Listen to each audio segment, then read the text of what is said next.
Ondsel review. Is this 3D software worth it? Let's get started. So Ondsel is a modern open source 3D CAD platform built on top of FreeCAD, aiming to bring professional grade features, cloud collaborations, and an improved user interface to the open source CAD world. Now it's offering a built-on FreeCAD. It also inherits powerful parametric modeling. It has a modern UI and UX, which is far cleaner than vanilla FreeCAD. It is also cloud-based with a collaboration and the version control tools.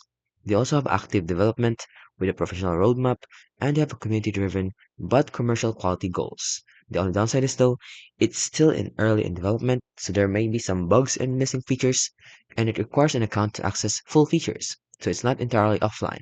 So, in conclusion, Onsil is a promising hybrid of open source CAD with professional polish, making it a strong alternative to expensive tools like Fusion 360, especially if you want something open, customizable, and community backed, but with modern usability.